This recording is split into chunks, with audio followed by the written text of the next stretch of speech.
This is a case study of a surgical facility that we worked on. And this particular site, which we've labeled business office generically, had some issues on all four of their units, but particularly in the front area, the reception area, they were getting a lot of complaints from patients and also staff.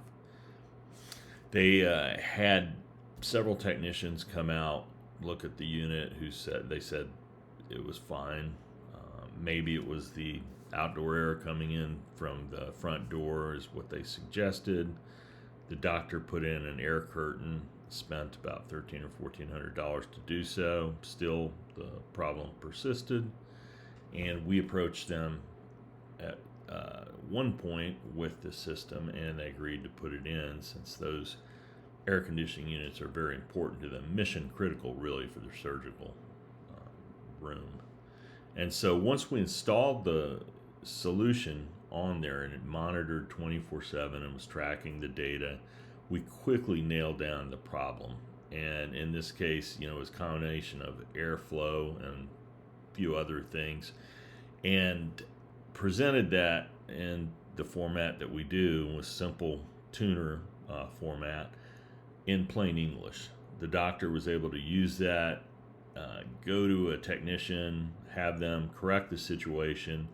Very little money, really, and the situation existed on several of the units, and he corrected those. Once done, you see the difference here is the left is the benchmark for the liquid line. Here we have the suction line. These are the two refrigerant temperatures, liquid line, suction line, before and after, and then the supply air. And we banded this based on outdoor air temperature, showing the performance at different temperature bands for outdoor air.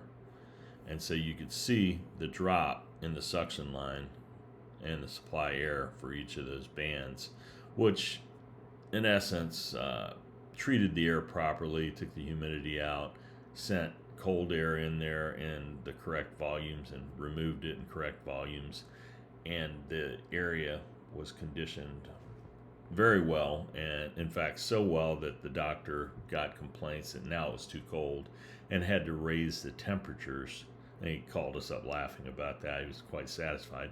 We measured the savings after the fact and showed that the savings over at that point was an 8 or 9 month point, was 24% on average, which makes sense because now they're running the unit less to satisfy, less time to satisfy, and it's performing optimally as it should. I'm Alex Tomas with Greenpoint, and look forward to speaking to you guys. If you have any questions or want to know more about our solution, we have a patented solution that presents the diagnostics exceptionally well, better than anyone in the industry, we'd like to believe. Thanks.